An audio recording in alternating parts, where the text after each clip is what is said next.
Uno de los versículos más amados por el pueblo evangélico a lo largo de todos los siglos es Juan 3:16.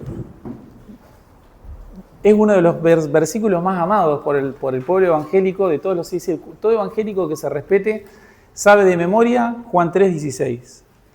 Todo evangélico que se respeta, no importa si es pentecostal, bautista, no importa absolutamente nada. Si es evangélico, Juan 3:16 lo tiene grabado en su mente. Ahora, lo que la mayoría de la gente ignora es que Juan 3:16 es parte de una conversación evangelística. Las personas abstraen este versículo y se quedan con lo que, con el leitmotiv del versículo 16. Se quedan con, porque de tal manera amó Dios al mundo, y cómo nos gusta que esto, ¿no? Nos gusta, porque de tal manera, es una expresión tan grande, ¿no? Es una magnífica. Fue tanto el amor de Dios al mundo, la palabra cosmos aparece ahí, que ha dado a su Hijo unigénito para que todo aquel que en Él cree no se pierda, mas tenga vida eterna. Es un versículo que nos encanta porque nos reafirma que Dios nos ama. Es decir, si alguien está dudando de que Dios lo ama, si alguien se siente pecador especialmente, se siente mal y se da cuenta que está viviendo de una manera que a Dios no le agrada, se va a Juan 3:16 y encuentra que las puertas de la misericordia están abiertas. Por eso es un versículo tan hermoso. Ahora, realmente este versículo es parte de una conversación. Hubo 16 versículos antes, 15 versículos antes en la cual el Señor le está presentando el Evangelio a una persona en particular, en un contexto específico.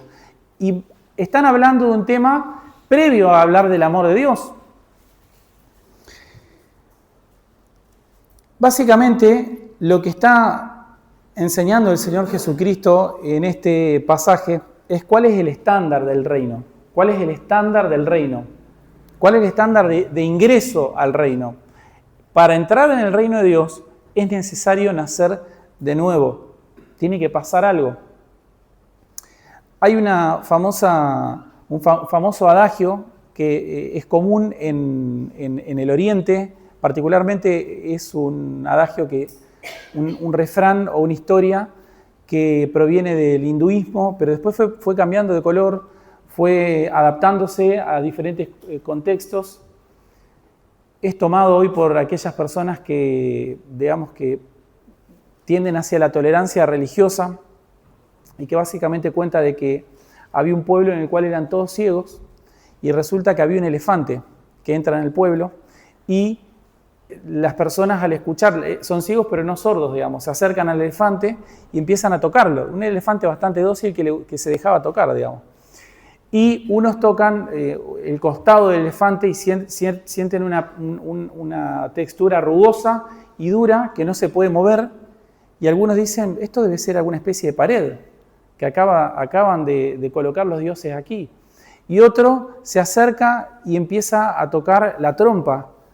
Esto debe ser alguna especie de animal extenso, como alguna serpiente o raro, pero qué textura rara que tiene, ¿no? Y otro va y le toca la cola. Y otro va y le toca los colmillos. Entonces, básicamente la idea es que realmente no todos tenemos la verdad. Es decir, cada uno está tocando un costado del elefante. Cada uno está tocando un costado del elefante diferente, esa es la idea. Y entonces, por lo tanto, y como somos todos ciegos, nadie puede reclamar que tiene en sus manos la totalidad de lo que el elefante es. Solo puede tocar una partecita. Y esa partecita le indica una verdad en la cual nadie se la tiene que explicar, la está tocando, la tiene en sus manos. ¿Sí? Está absolutamente seguro. Puede dudar de muchas cosas, pero de lo que tiene en las manos no puede dudar porque lo está tocando. Ahora, eso se utiliza en muchos casos para hablar, por ejemplo, de cómo llegar a Dios. ¿Cómo alguien puede abrogarse la exclusividad de decir, esta es la manera de llegar a Dios? Esta es la única forma de llegar a Dios. Se toma ese argumento, digamos, para decir, no puede existir alguien que reclame, por así decirlo, la verdad. ¿Cómo va a ser tan soberbio de reclamar la verdad cuando tiene dos manos y está tocando una partecita del elefante? Ahora, eso suena muy bien, pero hay alguien en la historia que aparentemente tenemos dos personajes. Tenemos a quién? tenemos al elefante y tenemos a las personas que están tocando, diferentes personas, ¿no? Sin embargo, hay un tercer actor atrás y es el que relata. Hay alguien que está viendo, están todos ciegos ahí, pero hay alguien que sí está viendo. E intencionalmente, utiliza esa argumentación para negar toda posibilidad real de decir hay un camino para llegar a Cristo, hay un solo camino para llegar a Dios, hay una sola realidad objetiva sin la cual nadie jamás verá a Dios. Es necesario nacer de nuevo. Es necesario nacer de nuevo. Sin nuevo nacimiento no se puede ver el reino de Dios. No se puede ver el reino de Dios. Y pregunta importantísima aquí, ¿qué es el reino de Dios? ¿Qué querían ver estas personas? Vamos a entrar en el versículo. Mi primera división de este texto está desde el versículo 1 al 2. ¿Qué estaba buscando Nicodemo? Vemos que Nicodemo se acerca a Jesús, versículos 1 y 2. Y yo ahí, entre el versículo 1 y 2, tengo una división A y una división B. Una para cada versículo. Y había un hombre de los fariseos que se llamaba Nicodemo, un principal entre los judíos.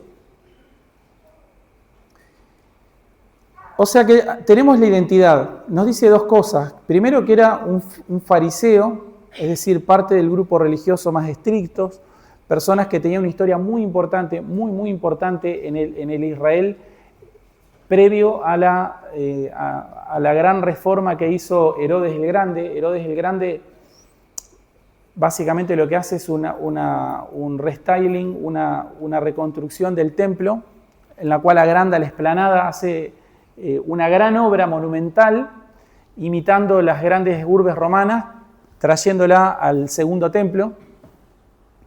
Tenemos dos templos, el templo que construye Salomón, ese templo es destruido por los babilonios.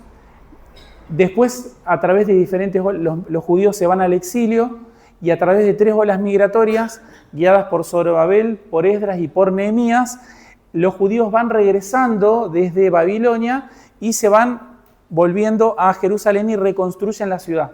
Finalmente, el último va a ser Nehemías, que termina construyendo las famosas murallas, ¿no? Que todo evangélico de bien conoce también, las murallas de Nehemías. Entonces, ¿qué ocurre?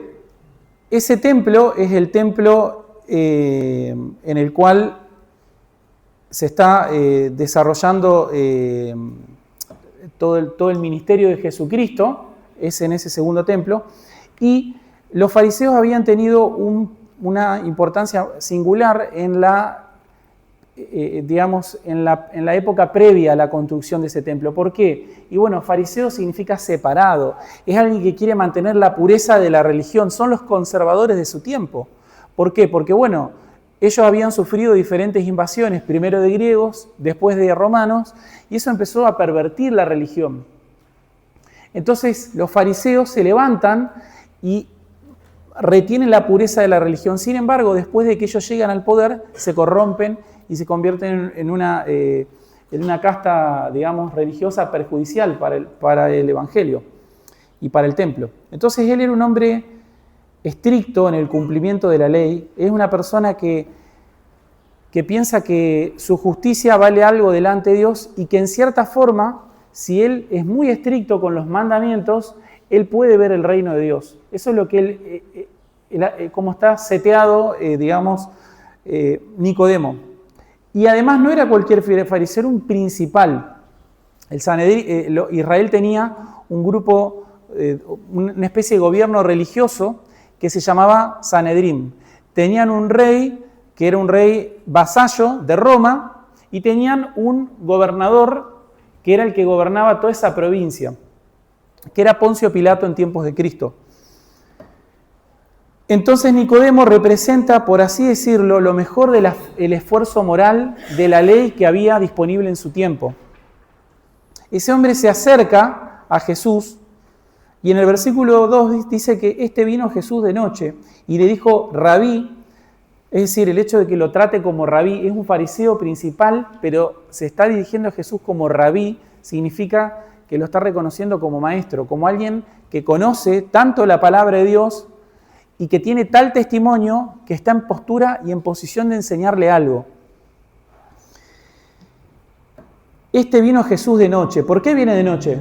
Pregunta, ¿por qué viene de noche? Bueno, generalmente la gente cuando anda de noche en esos tiempos porque no quiere que la vean, digamos. Es decir, le da vergüenza, no sé si vergüenza o miedo o una mezcla de las dos cosas, entonces no quiere ser visto y viene a Jesús de noche. No había cámaras en esa época, entonces nadie te iba a reconocer, digamos, si ibas bien encapuchado, nadie se iba a dar cuenta quién eras. Y hace una declaración impresionante. Nadie puede hacer estas señales que tú haces si no está Dios con él. ¿Qué había visto Nicodemo? No sé exactamente qué es lo que había visto, pero en el capítulo 2, capítulo anterior, estamos en el 3, en el anterior, en Juan 2:23, aparentemente Nicodemo vio algo. Dice, estando en Jerusalén, en la fiesta de la Pascua, muchos creyeron en su nombre, viendo las señales que hacía. No sabemos qué hizo, pero hizo señales portentosas. Entonces, cuando un judío de bien, del segundo templo, del siglo I, empieza a ver señales milagrosas en un contexto particular, recuerden esto, el contexto socioeconómico de un pueblo determina muchas de las creencias que ese pueblo necesita para un tiempo dado. ¿Sí? Es decir, lo que estás viviendo como sociedad en un momento, la pandemia hizo que mucha gente venga a Cristo, ¿sí o no? ¿Por qué? Porque es un contexto específico que hace que las personas demanden, estén predispuestas a ciertas cosas. Entonces hay mensajes que se lanzan en ese momento y que son especialmente atractivos para las personas. ¿Por qué? Porque están conmocionadas, por la razón que sea. Los judíos estaban muy conmocionados. ¿Por qué? Porque tenían un rey pagano, Herodes el Grande. Tenían, que ya para esta época ya está muerto Herodes, están sus hijos, se repartió, Palestina se repartió en 4 tetrarquías, cuatro, se repartió en 4 tetrarquías y son los hijos de Herodes, personas especialmente inútiles que están gobernando. Entonces un tiempo de opresión política, es un tiempo de opresión espiritual, el sacerdocio está corrompido, entonces de pronto aparece alguien que empieza a hacer señales de parte de Dios, que viene después de otro que empezó a decir que el reino de los cielos se había acercado, bautícense y arrepiéntanse, Juan el Bautista. Entonces que eso empieza a generar una conmoción en la nación, empieza a generar un interés y una especie de desasosiego para la gente. Entonces aparece el Señor Jesucristo y en la Pascua, que es una época de liberación espiritual, empieza a hacer señales poderosas. Claramente, si hay un fariseo que está por el templo viendo eso, en la Pascua, señales poderosas, predicando que el reino ha venido, están desesperados, digamos, les están ofreciendo agua en el desierto. Entonces, Nicodemo siente respeto y admiración y honestidad intelectual por Cristo, es decir, él es capaz de reconocer que este hombre está enseñando la palabra de Dios. Pero al mismo tiempo él tiene una responsabilidad institucional, quiere saber qué está haciendo este hombre acá, ¿cuál es su objetivo? ¿Qué persigue? ¿Es el Mesías? Empieza a preguntar, estará con todas sus preguntas en su cabeza. Y viene y le dice, viene de noche, Rabí, sabemos que has venido de Dios. ¿Quiénes saben? Bueno, todos los fariseos, todos saben que has venido de Dios. ¿Por qué? Como maestro, porque nadie puede hacer estas señales que tú haces si Dios no está con él. Entonces Nicodemo no está buscando salvación, no está buscando regeneración, no está buscando conocer al Hijo de Dios. Él buscaba confirmar si Jesús era un maestro verdadero y esperaba alguna especie de respuesta rabínica. Es un hombre que tiene alguna inclinación espiritual, específica. Es decir, este hombre internamente es un rabino, es un hombre que ha llegado a lo máximo de su sociedad, pero hay una cosa que lo carcome por dentro. Él sabe, cuando mira para adentro, que hay algo que le está faltando. No sabe exactamente lo que es, pero hay algo que le está faltando. Él siente que de alguna manera hay algo que le impide ver el reino de Dios, pero no tiene muy claro qué puede llegar a ser. No tiene muy claro qué puede llegar a ser porque su sistema rabínico lo entrenó para decir, vos te podés ganar el cielo a través de guardar obras. Hay mucha gente que le preguntás, ¿y por qué pensás que vas a ir al cielo? Y porque yo soy una buena persona, dice. Yo trato de no hacerle mal a nadie. Tratás de no hacerle mal a nadie, ¿no? Pero le haces mal a alguien. Le has hecho mal a muchas personas. ¿Y cómo pensás que eso se va a solucionar delante de Dios?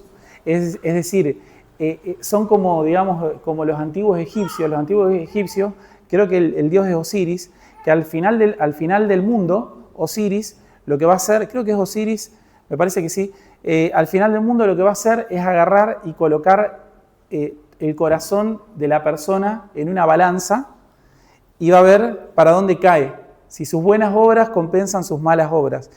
Y si compensa sus buenas obras son más que las malas, entonces esa persona entrará en la presencia de los dioses, digamos, ¿no? Esa mentalidad está metida en la mente de la gente, entonces la gente piensa que es como una especie de balanza. Y dice, bueno, pero yo hago cosas buenas y trato de no hacerle mal a nadie. Como que tu mala obra puede ser justificada con buenas obras, pero a veces hay cosas que no se pueden justificar, especialmente delante de Dios. Delante de Dios hay cosas injustificables. Un insulto a otra persona es susceptible, podemos decir, bueno, un insulto, no es mucho un insulto, es muchísimo para Dios un insulto. Para los pecadores, entre pecadores no nos parece tan malo un insulto, bueno, un poco de inmoralidad sexual, no pasa nada. ¿Por qué? Y bueno, porque no le trato de no hacerle mal a nadie. No, ¿sabes lo que pasa? Es que entre pecadores no nos parece grave, pero si vos arriba tenés un Dios santo en el cielo que odia al pecado y que creó un lugar llamado infierno para castigar a los pecadores, Dios no dice, amo al pecador, pero odio el pecado. No, Dios odia al que hace pecado. No separa a la obra de la persona. Las obras son hechas por personas. Son hechas por personas, por gente. ¿Sí? El mal no es una entelequia que está dando vuelta. Es cometido por personas de carne y hueso que deciden hacerlo. ¿Sí? Entonces eso Dios lo aborrece y Dios va a crear ese lugar llamado el infierno para castigar eso por siempre. Entonces Nicodemo, él piensa que hay algo que le está faltando y sabe que hay algo. Versículo 3, respondió Jesús que ve el corazón de las personas, que sabe, no necesita que Nicodemo le diga mucho. Lo mira, viene de noche y le dice, Rabí, sabemos que viniste como maestro, y el Señor Jesucristo no da vueltas y le dice, lo mira y sabe lo que este hombre está buscando. Y se lo dice. Respondió Jesús y le dijo, de cierto te digo, que el que no naciere de nuevo no puede ver el reino de Dios. Es lo que el hombre quiere internamente, él no lo expresa, pero él siente que se está quedando afuera. Y el Señor le dice, Nicodemo, ¿vos querés ver el reino de Dios? Es necesario nacer, para entrar ahí es necesario nacer de nuevo.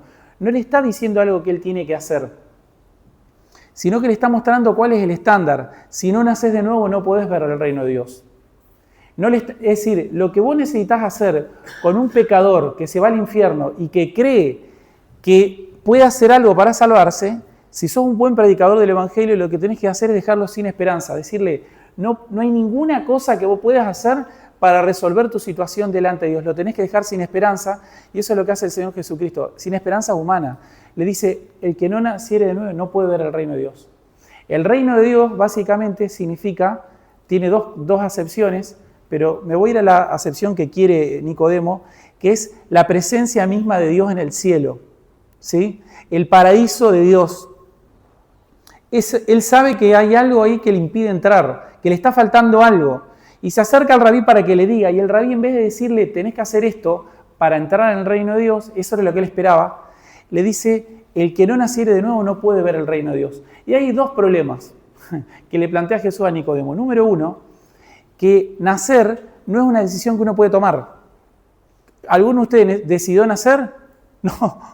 No podés decidir nacer. Es una cosa que está fuera del espectro de las decisiones que vos podés tomar. Nadie decide nacer. Y nacer de nuevo básicamente es nacer de arriba. Es decir, no es una obra humana. No es algo que esté a tu alcance.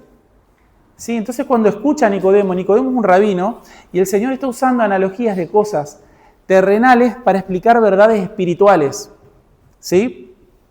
Toma una analogía de algo terrenal que todo el mundo está expuesto al nacimiento. Todos nacimos una vez y todos hemos visto una mujer embarazada y bebé y todos sabemos lo que significa nacer. Todo eso es algo muy obvio. Entonces el Señor toma ese hecho natural y lo traslada a una verdad espiritual para explicar. Le dice, es necesario nacer de nuevo. Si no naces de nuevo, no podés ver el reino de Dios. Entonces le plantea esos dos problemas. Problema número uno, nacer no es decisión de nadie. Número dos, es una decisión que otros toman en otro momento sin que vos estés ahí, digamos. De hecho, vos estás ahí porque alguien decidió eso previamente. Punto número 1. Punto número 2, además, es nacer de arriba. Tiene que ver con Dios. Tiene que ver con una obra que se hace en la voluntad de Dios y que se materializa de manera concreta, como un nacimiento se materializa de manera concreta.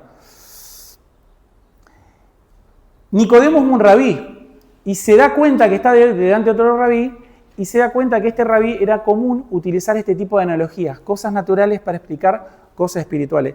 Entonces el rabí, por así decirlo, recibe el pase y lo devuelve, ¿no? ¿Y qué hace? Versículo 4. Nicodemo escucha el ejemplo de Jesús y lo toma de manera llana. Pero en realidad, Nicodemo, que es un rabí, al responder esto, al tomar llana y directamente lo que Jesús está diciendo, está expresando que él realmente está desconcertado. Nicodemo le dijo, ¿cómo puede un hombre nacer siendo viejo? Si ya nací. ¿Puede acaso entrar por segunda vez en el vientre de su madre y nacer? Es decir, Nicodemo está pensando físicamente lo que Jesús enseña espiritualmente. Entonces esto podemos sacar algo de aquí. Importante es que la palabra de Dios, hemos dicho siempre que la palabra de Dios no obra Dios no obra en el vacío de la ignorancia de la gente. Si alguno de ustedes, un ignorante supino de la palabra de Dios, si nunca la leyó, si nunca leyó nada, es difícil que se pueda construir algo sobre eso. Por eso es importante que las predicaciones sean expositivas. ¿Para qué? Para que la gente entienda, para que crea y para que se convierta.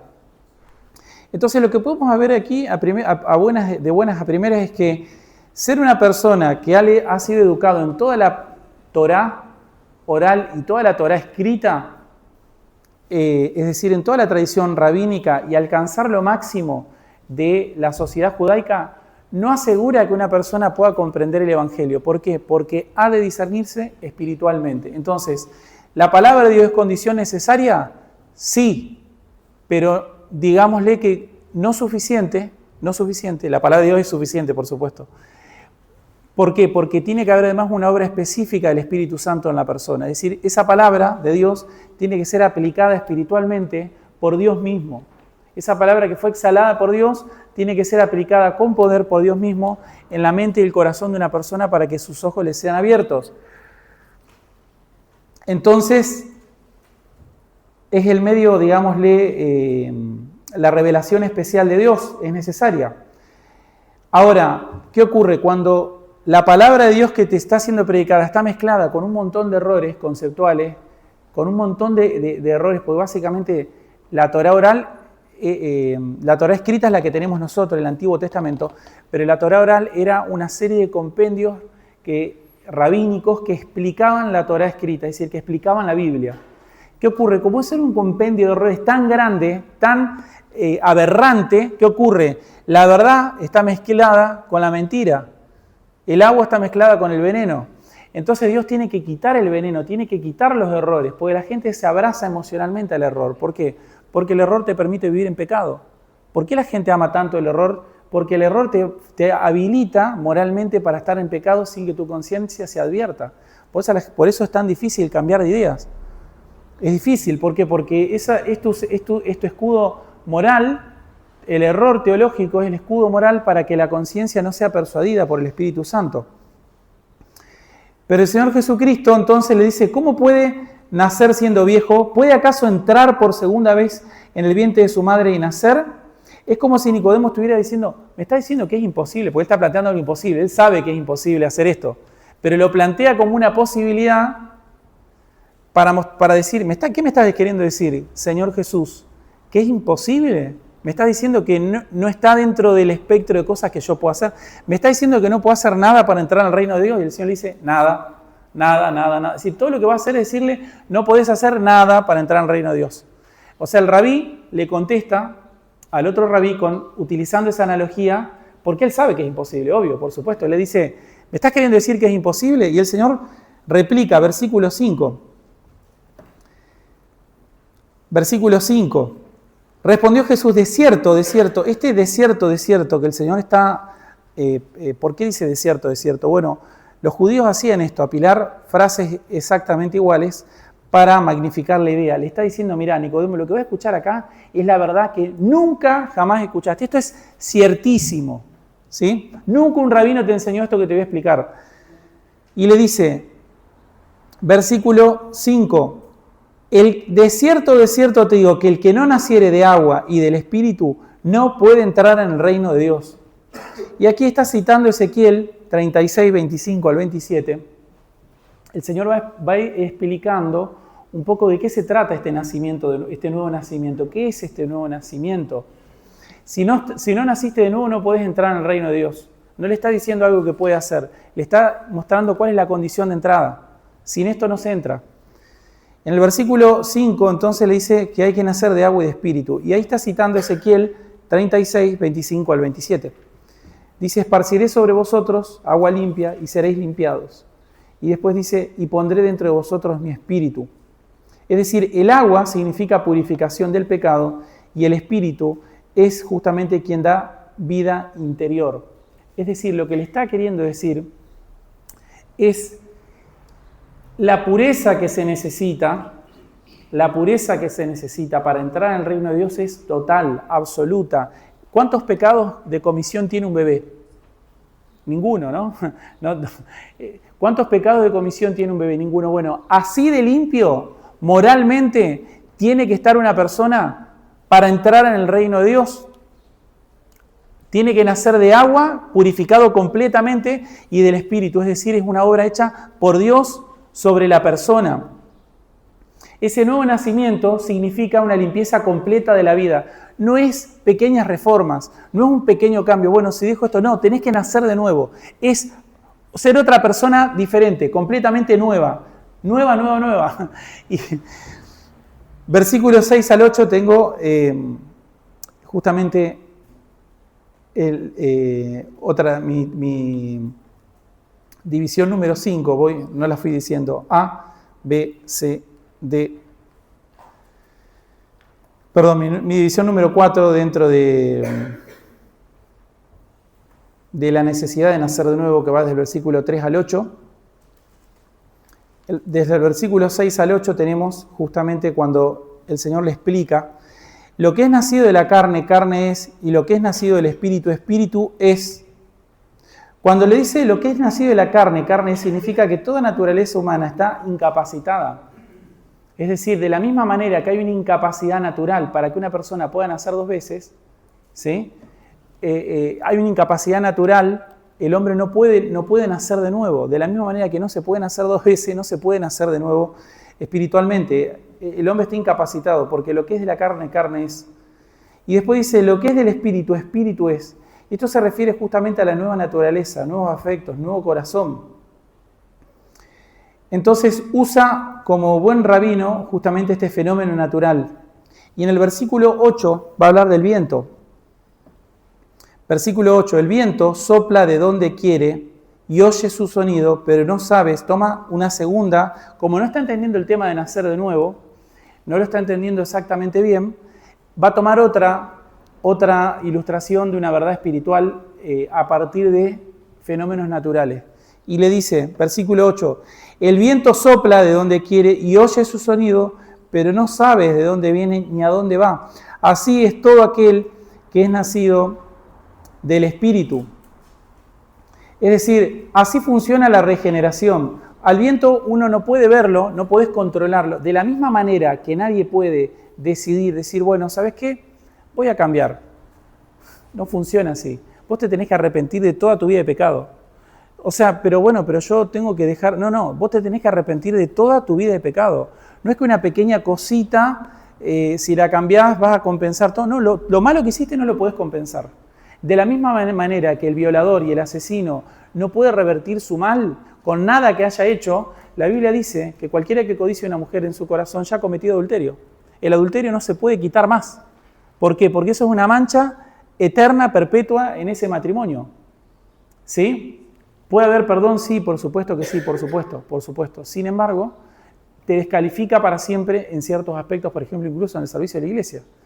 No se puede quitar eso, ya está. La muerte tampoco, vos mataste a alguien, te cargaste a alguien, ya está, eso no tiene vuelta atrás. No tiene vuelta atrás, no hay forma de resolverlo. Y lo mismo ocurre con el pecado. El que rompió un solo mandamiento quebrantó toda la ley de Dios, porque el mismo que dijo no matarás, dijo no cometerás adulterio. Es decir, un pecado te pone del otro lado de la ley de Dios, de la misma manera que un delito te pone, no importa qué tan grave haya sido, tan bueno, un delito te pone del otro lado de la ley en este mundo, no importa qué tan grave fue, ya estás del otro lado. Lo mismo pasa con la ley del Señor, y peor todavía, es mucho más rigurosa. Entonces, de la misma manera que alguien no puede decir, bueno, voy a nacer de nuevo, no se puede decidir eso, no es una decisión que puedas tomar vos. Número 2, tampoco podés controlar el viento. Bueno, no entendés con el tema del nuevo nacimiento. Bueno, pensemos en el viento. ¿Alguien le puede decir al viento a dónde va? El viento que sopla por donde quiere.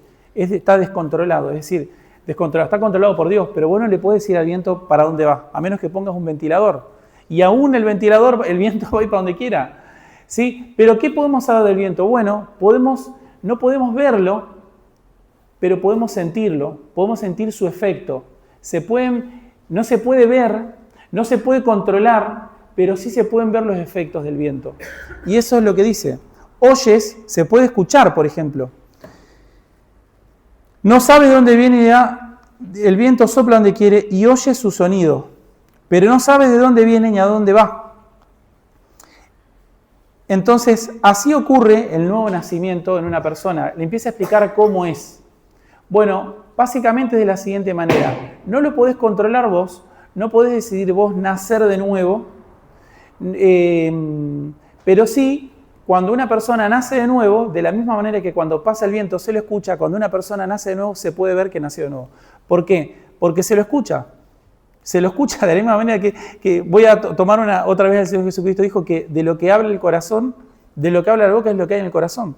Y lo mismo ocurre con un creyente verdadero. Uno escucha a un verdadero creyente y te das cuenta que nació de nuevo. ¿Por qué? Porque aunque uno no pueda decir, no podemos explicar todo lo que pasó, sí podemos darnos cuenta que el Espíritu Santo pasó por ahí. ¿Por qué? Porque claramente hay signos indubitables de que eso es así. ¿Sí? Se ve, se escucha, se comporta como cristiano. Es cristiano. ¿Sí? Es cristiano. Nicodemo está desconcertado, totalmente desconcertado. Desde el versículo 9 al 12 tenemos nuestra tercera división. ¿Cómo puede hacerse esto? Pregunta. Ya no pregunta más con parábola, no dice, no, ya está, no sabe ¿cómo puede ser esto? Dice, o sea, no puedo hacer nada. No puedo hacer nada, no puedo seguir, no hay algo que pueda guardar de alguna manera para entrar en el reino de Dios, no podés hacer nada. Nada. Eso es lo que el Señor le está queriendo decir. Versículo 9 al 12. Este hombre está confundido. Bueno, ¿y qué hay que hacer entonces? No puedo nacer de nuevo. ¿Qué hay que hacer? Le dice.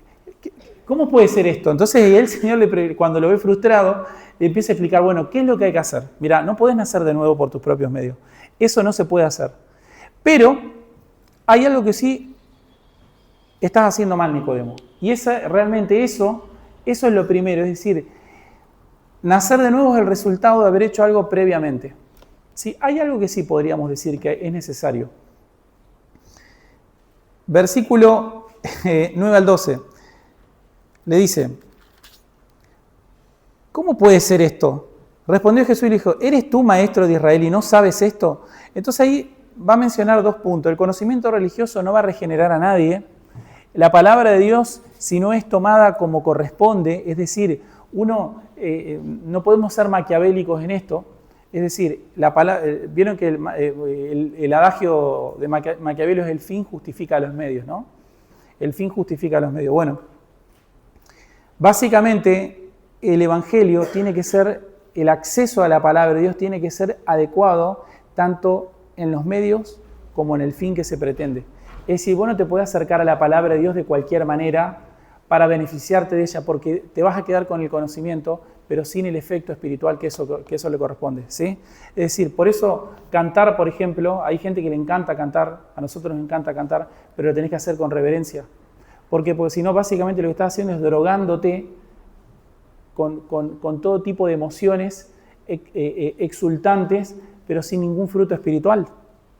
Estás viendo una parafernalia que no tiene nada que ver con la obra del Espíritu, que es una obra serena, pacífica. Es una obra que tiende a la quietud, a la contemplación, que tiende a la introspección, no tiende a la locura, digamos, no tiende al desorden. Si algo es de Dios, tiene que ser algo pacífico, tiene que ser algo santo, tiene que ser algo santo, santo, santo. ¿Se entiende lo que quiero decir? Tiene que tender al orden, todo debe hacerse ordenadamente, todo debe hacerse decentemente y ordenadamente. Entonces, el conocimiento religioso por sí mismo no sirve para nada, no va a regenerar a nadie. Desde el versículo 11 al 10 tenemos que el nuevo nacimiento es una verdad celestial. De cierto te digo que lo que sabemos hablamos y lo que hemos visto testificamos y no recibís nuestro testimonio. Entonces Nicodemo dice, está rendido, bueno, no puedo hacer nada. Entonces, ¿cómo se puede ver el reino de Dios? Bueno, ¿sabe cuál es el problema, Nicodemo? Ustedes no reciben nuestro testimonio. ¿Y cuál es el testimonio? Bueno, número 1, ahí va a empezar a explicar cuál es ese testimonio. Dice, si os he dicho cosas terrenales y no las creéis, ¿cómo creeréis si os dijere cosas celestiales? Si te estoy explicando por medio del ejemplo del nuevo nacimiento, nadie puede decidir nacer. Además, nacer de nuevo es nacer de arriba, o sea que no puedes decidir entrar vos en el reino de Dios, punto número 1. No es una decisión, digamos, de la voluntad humana, por así decirlo. Número 2, te estoy diciendo que es como el viento, que uno puede ver que el efecto se produce en la persona, sin embargo, se puede ver, pero no es algo controlable por el hombre. No es manipulable por el hombre. Si yo te explico, te estoy dando ejemplos terrenales, no entendés la verdad espiritual detrás de eso. ¿Qué pasaría si te quiero explicar una verdad espiritual partiendo de otra? Sería una locura y digamos, no entendería absolutamente nada. Entonces, empieza a decir quién es Él. Y nadie subió del cielo, sino el que descendió del cielo, el Hijo del Hombre que está en el cielo. Y como Moisés le está diciendo básicamente, ¿qué es lo que tiene que... ¿Cuál es tu problema, Nicodemo? No recibís nuestro testimonio. ¿Y cuál es el testimonio que no recibís? Te lo voy a decir. Nadie subió al cielo sino el Hijo del Hombre, sino el que descendió del cielo. El Hijo del Hombre que está en el cielo. Ahí está hablando de que Él no es un maestro solamente, que vino de parte de Dios. Él es el Logos de Dios encarnado. Él está ahí presente ahora, físicamente, verdadero hombre, pero Él es verdadero Dios, que en este momento está en el cielo. El Hijo del Hombre que está tiempo presente en el cielo. Es decir, verdadero Dios, verdadero hombre. No soy un maestro, Nicodemo. Primer punto que tiene que que entender una persona, tenés que recibir mi testimonio. Vos no podés nacer de nuevo, pero hay una cosa que tenés que hacer, recibir este testimonio. Yo soy el Hijo del Hombre. Eso es una declaración tremenda, tremenda. El Hijo del Hombre es una declaración de la deidad aplicable solamente a Dios. El Hijo del Hombre era básicamente Dios. Entonces, yo soy el Hijo del Hombre que descendió del cielo, que en este momento está en el cielo, impresionante, y versículo 14, y como levantó, ¿y qué tengo que hacer? ¿Te acordás como buen lector de la palabra que sos, Nicodemo? ¿Te acordás de Números 21? ¿Te acordás de los israelitas que habían pecado delante del Señor y las serpientes mataban a los israelitas y los israelitas se morían? Y Moisés hizo una serpiente de bronce que la levantó en el desierto y todo el que miraba a la serpiente era salvo. Todo el que miraba, bueno, eso es lo segundo que tenés que hacer. Tenés que reconocer que yo soy el Hijo de Dios y hacer lo mismo que hicieron esos israelitas. Vos sos un israelita, hacé lo mismo que hicieron ellos. Todos esos israelitas que les corría por la sangre el veneno del pecado y los estaba matando, simplemente con mirar a la serpiente eran salvados, eran sanados. Y así es lo que tiene que hacer una persona. Tiene que recibir el testimonio de que Cristo es el Hijo de Dios y que todo el mundo se tiene que arrepentir de sus pecados y poner toda su confianza en Cristo. ¿Qué significa? Mirar a Cristo. De la misma manera que miraban los israelitas a la serpiente, no hacían nada los israelitas. No hacían nada, simplemente con mirar, algo tan fácil. Mirar es algo muy fácil. ¿No les parece que demanda muy poca energía? Demanda muy poco mérito humano mirar. No hay nada de mérito en mirar. No hay nada de mérito. Entonces, ¿qué es lo que tiene que hacer la persona para nacer de nuevo, para ver el reino de Dios? Tenés que arrepentirte de toda tu vida, arrepentidos y convertidos porque el reino de los cielos se ha acercado. Ese era el mensaje. Arrepiéntanse todos de todos sus pecados, no de una cosa que está mal, de toda una vida de pecado, de toda una mancha negra oscura, horrible delante de Dios. ¿Y qué hago? me arrepiento de mis pecados, ¿y qué hago? ¿Tengo que repararlo? No, no lo podés reparar. Miren a Cristo, esa es la idea. Tenés que mirarme a mí, le dice Nicodemo, Jesús a Nicodemo. Yo soy la serpiente del desierto que fue levantada. Yo soy esa serpiente.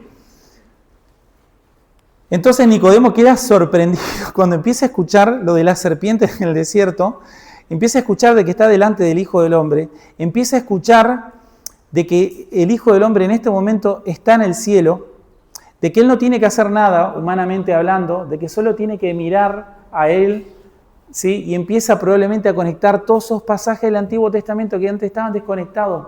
Mirarán al que traspasaron. Empieza a pensar, empieza a darse cuenta y a atar todos los cabos, y empieza a darse cuenta que el Hijo del Hombre está delante de Él, que Él es el Mesías, y empieza a entenderlo de manera muy pequeña, y uno diría, bueno, ¿y qué pasó con Nicodemo? ¿Qué pasó con Nicodemo? Bueno, Juan 7, del 50 al 52, dice, tenemos que el corazón de Nicodemo cambió después de esta charla. Cambió el corazón de Nicodemo después de esta charla. Nicodemo se empieza a dar cuenta de que nadie puede entrar al reino de los cielos por medio de méritos humanos. Él quedó clarísimo que el estándar para entrar en el reino de Dios es nacer de nuevo, cosa que no está en el control de los hombres.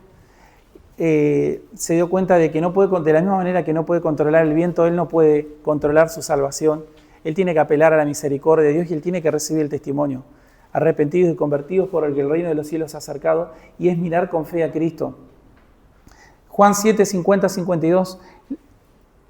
Los fariseos estaban en este momento entrando en un conflicto abierto con Cristo, y Nicodemo les dijo, el que vino a él de noche, Juan lo va a recordar a Nicodemo y lo va a ir llevando a lo largo de su evangelio para mostrar qué pasa con Nicodemo. ¿Te acordás de ese hombre del versículo 3? Mirá cómo está en el versículo 7 y te va llevando. Y aparece Nicodemo, el que vino a él de noche, el cual era uno de ellos. ¿Juzga acaso nuestra ley a un hombre si primero no le oye? ¿Y sabe lo que ha hecho? Respondieron y le dijeron, ¿eres tú miembro también Galileo? Escudriña y ve, de Galilea nunca se ha levantado profeta. Es decir, Nicodemo ya empieza a darse cuenta ya hay una fisura en el corazón de Nicodemo en contra del fariseísmo, y se empieza a dar cuenta de la hipocresía.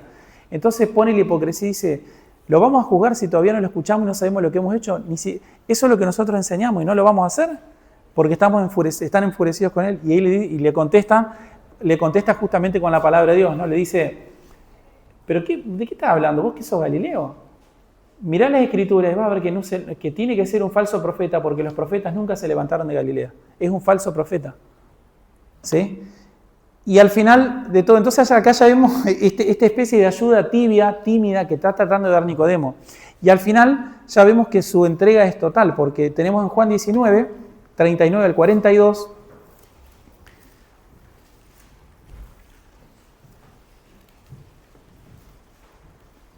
Juan 19, ya estamos al final.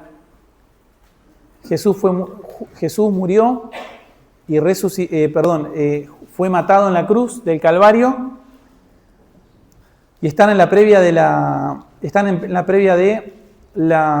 día de reposo, y dice el versículo 39, Juan 19, 39, también Nicodemo, José de Arimatea, se presenta en la fortaleza Antonia y pide que le den el cuerpo del reo que acaban de matar. Se presenta José de Arimatea, que era un hombre rico y poderoso, se presenta con un rabino famoso y conocido, que es rescatado por Juan. También Nicodemo, el que antes había visitado a Jesús de noche, vino trayendo un compuesto de mirra y de aloes, como 100 libras. Justamente esto era típico de los judíos, era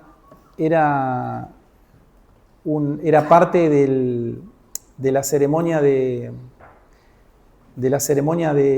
tratamiento de los muertos de una persona que fallecía o que era asesinada. Era una forma de tratarlo con respeto y con honor, el ungirlo con aloe y con mirra, como 100 libras, es muchísimo. Tomaron pues el cuerpo de Jesús y lo envolvieron en lienzos con especias aromáticas, según es costumbre sepultar entre los judíos. Y en el lugar donde había sido crucificado había un huerto, y en el huerto un sepulcro nuevo, en el cual aún no había sido ninguno puesto. Allí, pues, por causa de la preparación de la Pascua de los judíos, y porque aquel sepulcro estaba cerca, pusieron a Jesús. Entonces aquí Nicodemo salta públicamente como discípulo de Jesucristo. Porque cuando vos te presentás en la fortaleza Antonia y pedís hablar con Poncio Pilato y pedís el cuerpo de Jesucristo, ya tu nombre no puede ser nunca más anónimo. Ya te transformás en una persona pública y un seguidor público del Señor Jesucristo. Entonces vemos que efectivamente lo que él quería, que era ver el reino de Dios, ahora lo estaba viendo. El reino de Dios se había inaugurado por medio de Cristo y ahora él estaba adentro de ese reino. Estaba pidiendo el cuerpo de su Salvador para mostrarle un último respeto antes de sepultarlo. Entonces vemos aquí, amados hermanos, que efectivamente el Señor encontró a Nicodemo. Después, no lo voy a leer, pero pasa la historia. Finalmente después tenemos testimonios de escritores judíos tempranos que cuentan justamente que Nicodemo, después de que él se manifiesta públicamente como cristiano, obviamente que fue echado de Israel, fue echado de la comunidad de Israel, fue expropiado y se encuentra que su hija estaba revolviendo la basura, absolutamente empobrecidos y caídos en desgracia. Y está la anécdota justamente de que unos fariseos, que ellos estaban obligados a hacer, se llama, no me voy a hacer el nombre, pero hacer misericordia, hacer gesem con los pobres, pero cuando escuchan, le preguntan ¿quién es tu padre? Y cuando ella dice mi padre es Nicodemo, dice que los fariseos sacudiendo el polvo del pie siguen caminando. Es decir, como era la hija de Nicodemo, ni se les ocurrió ayudarlo. Entonces vemos, amados hermanos, esto, ¿no? Que el Evangelio tiene un costo seguir a Cristo, pero ciertamente todo aquello que podamos perder aquí por entrar en el reino de los cielos es ganancia para un cristiano verdadero. La conciencia de Nicodemo fue despertada por medio del Evangelio de Cristo y él entendió que no es por obras para que nadie se gloríe, sino que simplemente con mirar a Cristo con fe salvífica, reconociendo toda tu vida de pecado, poniendo toda tu confianza en que si Dios te llega a perdonar, y Dios te puede perdonar, no es porque vos tengas la capacidad de reponer el mal que hiciste. No hay ninguna forma de cambiar eso. No hay ninguna manera de cambiar eso. De la misma manera que no se puede controlar el viento, de la misma manera que no se puede decidir nacer, no se puede reparar el daño hecho. Pero hay alguien que vivió y murió justamente esa vida que nosotros no podíamos vivir. Y simplemente con mirarlo a Él, con fe salvífica, toda persona en este mundo puede ser salva ahora mismo. ¿Sí? Por último, quiero leer una ilustración de C.S. Lewis, de cómo él se convierte. Él cuenta que en septiembre de 1931, C.S. Lewis y John Ronald Reuel Tolkien, el creador de la saga El Señor de los Anillos, tuvieron una conversación que desvió el rumbo de una vida y dejó huella en la literatura del siglo XX. Era de noche en Oxford, caminaba por Addison Wolf, junto al Magdalen College, con su amigo Hugo Dyson. Hablaban del poder del mito, de la imaginación y de la verdad. Ya compartían tertulias, el club de las sagas islandesas, la fascinación por el norte, es decir, por los cuentos nórdicos, pero aquí chocaban. Para Lewis, los mitos eran historias bellas, sí, aunque en el fondo mentiras poéticas. Para Tolkien, en cambio, eran destellos de una verdad más honda, ecos de algo real. Tolkien sostuvo que el impulso de inventar mundos no es evasión, sino memoria. El ser humano subcrea porque ha sido creado. Cuando forja elfos, dragones o tierras perdidas, intenta recordar un hogar anterior, entrevisto y añorado. Lewis escuchaba, dudaba y replicaba. La discusión se hizo más intensa. El viento movía los árboles y las piedras húmedas del sendero brillaban. Entonces Tolkien fue al corazón del asunto. El cristianismo no es un mito entre muchos mitos. es el mito, por así decirlo, verdadero. Es la historia del Dios que muere y resucita, no solo como símbolo, sino como un hecho que ocurrió en la historia. Tan sencillo y desarmante como eso. Lewis se detuvo, le intrigaba la sangre del cordero, la idea de la expiación, el modo en el que un acontecimiento remoto podía tocarnos hoy. Todo le parecía bruma y de pronto una grieta en la niebla. Si el mito es el lenguaje natural del deseo humano, ¿qué sucede cuando un mito acontece de verdad? ¿Y si la metáfora sale del libro y pisa la tierra? Tolkien asintió. Hugo Dyson, el otro amigo, añadió razones. El paseo terminó y la charla siguió hasta la madrugada. Hubo silencios, risas, cansadas. Hubo sobre todo claridad. 12 días más tarde, Lewis escribió a un amigo, Arthur Greaves, y le dice, había pasado de creer en Dios a creer en Cristo. No fue un truco retórico, fue un viraje interior. Lo que comenzó como un debate académico se volvió una experiencia. El mito no quedó abolido, se cumplió. Y desde entonces, para Lewis, imaginación y fe dejaron de pelearse y caminaron juntas. Así se cuenta aquella noche en Oxford que el mito se convirtió en realidad y todo cambió para siempre. Entonces, amados hermanos, tenemos muchísimas historias de conversiones, pero básicamente el fundamento es el mismo. Todas las personas de todo tiempo y de todo lugar se tienen que arrepentir de todos sus pecados y poniendo su fe en Cristo, en el Cristo de la Biblia, no en el Cristo de los mormones, no en el Cristo de los testigos de Jehová, no en el Cristo de muchos evangélicos, no en el Cristo de las obras que se predican en diferentes tipos de cristianismo, sino en el Cristo que es el Hijo de Dios, que estaba en la tierra, pero que estaba en el cielo, verdadero Dios, verdadero hombre. Y todo aquel que mira a Cristo de la misma manera que los israelitas miraban la serpiente del desierto, simplemente con mirarlo con fe, es suficiente para que una persona se reconcilie con Dios para siempre. Así que terminamos con una oración y damos finalizado por el culto.